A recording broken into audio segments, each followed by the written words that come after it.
শুভ সকাল সবাইকে। অনেক অনেক ভালোবাসা। কেমন আছো তোমরা সবাই? আশা করছি সবাই ভালো আছো, সুস্থ আছো। আর আজকের ব্লগে কি আছে তার একটা ছোট্ট ঝলক তোমরা প্রথমে দেখে নাও। আর আমার শরীরটা জানো তো ভীষণই খারাপ ছিল। এবারই ওবারই করতে গিয়ে শরীরটা মোটেই ভালো যাচ্ছে না, তাই অনেক দিন পর ব্লগ নিয়ে আসলাম। এখন বাজে সকাল 5:30। এখন থেকে আমি আমার ব্লগটা শুরু করছি। দেখো, গতকাল রাতে আমি ওই গুঁড়ো দুধ আর আটা দিয়ে আমি সুন্দর লেডিকেনি বানিয়ে রেখেছিলাম। তো ভীষণ ভালো হচ্ছে দেখছি, করছিলাম তো ভেতরে শক্ত থাকছে না, তুলতুলে নরম। আর হাজব্যান্ড খেতে পছন্দও করছে, তো সেই জন্য করে রেখেছি, কদিন পর পর করলাম। আর এই যে গাছে দেখো জল দিয়ে দেব একটু, ছাদের গাছে জল দেওয়া হয়ে গেছে। আর আমি বিকেলের কাজটা এই ধরো দুপুরের মধ্যে 1টার মধ্যে কমপ্লিট করে ফেলছি। সকালে সকালে ঘুম থেকে উঠে আমি এভাবে করলে আমি দেখছি সমস্তটা কমপ্লিট হয়ে যাচ্ছে এবং সারাদিন বিকেলের দিকটা ফাঁকা থাকা যাচ্ছে। তারপর দেখো কাপড়গুলো কেচে আমি কিন্তু মেলে দেব ছাদে এবং বারান্দায়। আর আজকে সবার আগে করে নেব চিকেনটা, নিরামিষটা সবার পর করব, তাহলে আমার খাটনিটা কমে যাবে। চিকেনটা আলাদা করে রেখে দিলে আর ছোঁয়া লাগবে না। তো দেখো চিকেনটা বসিয়ে দিচ্ছি হাজব্যান্ড আর ছেলের জন্য।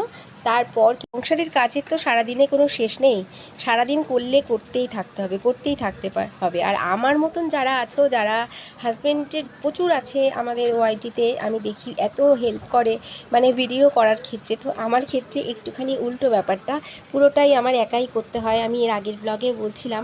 আর দেখো নিরামিষ রান্নাটা বসিয়ে দিয়েছি আমি। এখানে বসিয়েছি পুঁই শাক আর কলমি শাক ভাজা। পুঁই শাকটা করলাম দুরকম শাক, তার কারণ আমার ছেলে আবার পুঁই শাক খায় না, ওকে ডাক্তার নিষেধ করেছে খেতে। আর দেখো ছোলাটা আমি ভিজিয়ে রাখবো সন্ধ্যার টিফিনের জন্য।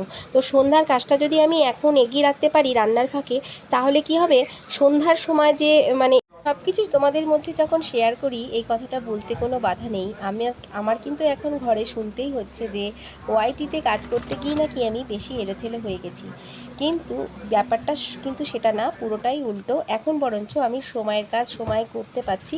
আগে কিন্তু সকালের কাজ বিকেলে, বিকেলের কাজ পরে রেখে দিয়ে করতাম। তো সেটা কিন্তু এখন আমি ওআইটিতে আসার পর সেটা হচ্ছে না, বরঞ্চ সময়ের আগে আমি সেটাকে শেষ করে রাখতে পারছি।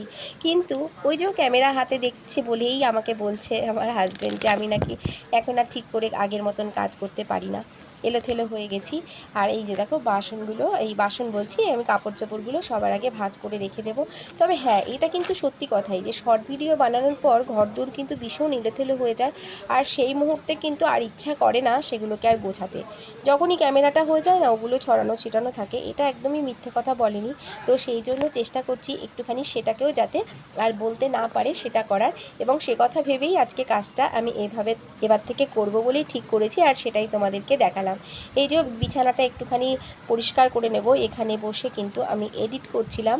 তো তারপর দেখো এলোথেলো হয়ে গেছিলো, সেটাকে গুছিয়ে নিলাম। কাপড়গুলো যেটা বিকেলে গোছাতাম সেটা আমি দুপুরের মধ্যেই করে নিলাম। এখন বাজে 1টা।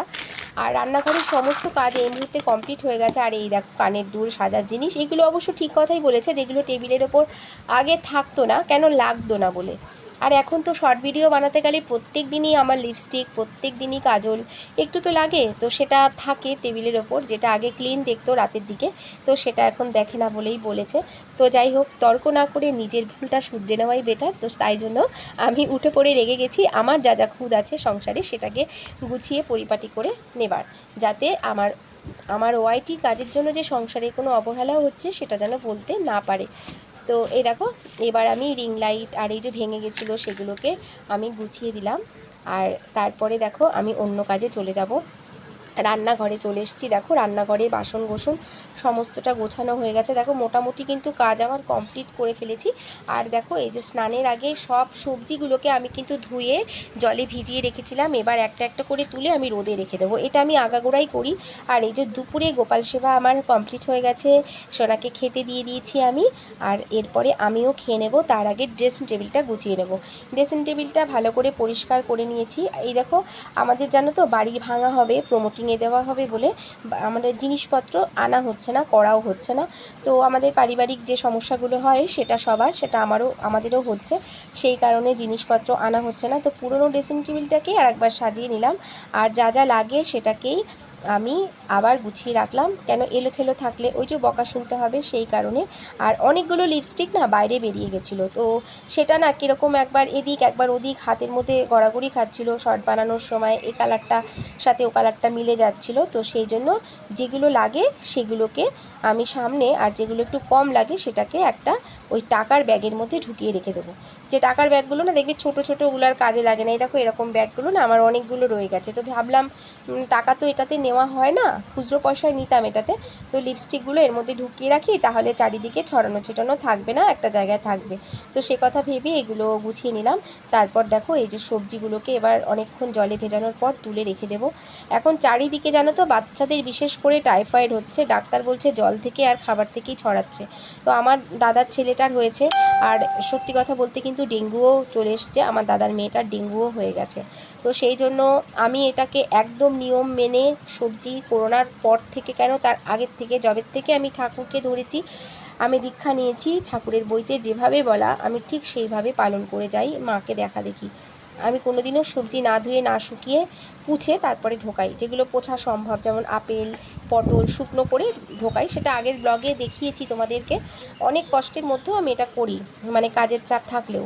আর শাকগুলোকে ভালো করে ধুয়ে নিয়েছি, যে প্লাস্টিকগুলো বাজার থেকে এসেছিলো সেটাকেও ধুয়ে শুকিয়ে নিয়েছি। তারপর আমি শাকগুলো ছাড়িয়ে রেখে দেবো, তাহলে অনেক দিন পর্যন্ত টাটকা থাকবে। আর তারপর খিদে পেয়ে গেছে, অনেক বকবক করেছি, আগে আমি খেয়ে নেব। আর কলমি শাক ভাজা, গন্ধরাজ লেবু, মুগের ডাল, এই যে চাটনি একটুখানি আমার জন্য বেঁচেছে। এই সময় হাজবেন্ডের খাওয়া হয়ে গেছে, এখন 1:30 বাজে। আর এই যে কালকের একটা লেডিকিনি আমি নিয়েছি, এখন ভালো লেগেছিল লেডিকিনিটা খেতে। আর ইদানিং না মিষ্টি খেতে খুব ভালো লাগছে। আর এই যে খাওয়া কমপ্লিট, এবার পাপানকে বকা দিচ্ছিলাম যে তুই কেন পড়তে বসেছিস, দইয়ের ঘোলটা আগে খেয়ে নে, আমি বানাতে পারবো না, তুই দেরি করেছিস, তুই বানাবি। আর এই যে বাসন কোসন দেখো ধোয়া হয়ে গেছে। আর সন্ধ্যাবেলায় যে চাটা করব তার জন্য কিন্তু আমি চায়ের যেগুলো লাগে সেগুলোও গুছিয়ে রেখে দিয়েছি, বাসন কোসন তুলে রেখেছি, যাতে রান্নাঘরে আসলে সব কমপ্লিট থাকে।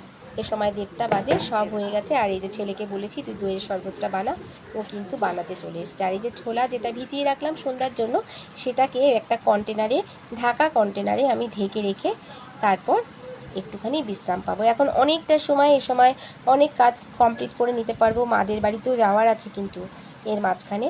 আর এই যে ছেলেকে দিয়ে দেবো, আর ওর বাবাকেও দিয়ে দেবো। এর মধ্যে ওর বাবা কিন্তু নাক ডাকতে শুরু করেছে, তো আমি ডেকে দেবো, ডেকে বলবো, বলেছি দেখো মিউট হয়ে গেছে কথাটা। তো টিভি চলছিল, ঘরে টিভি চালিয়ে দিয়ে ঘুমিয়ে পড়েছে, তো ওকে দিয়ে দিলাম।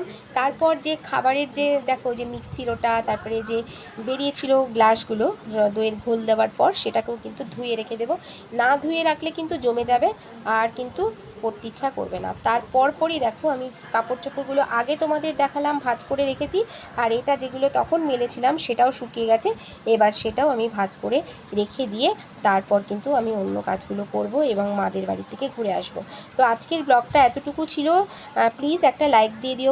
ভিডিও দেখে যাচ্ছ, আমি যাদেরকে এখনও ব্যাক করতে পারিনি তাদেরকে বলবো তারা কমিউনিটিতে গিয়ে লেটার দিও, আমি অবশ্যই ব্যাক দেব।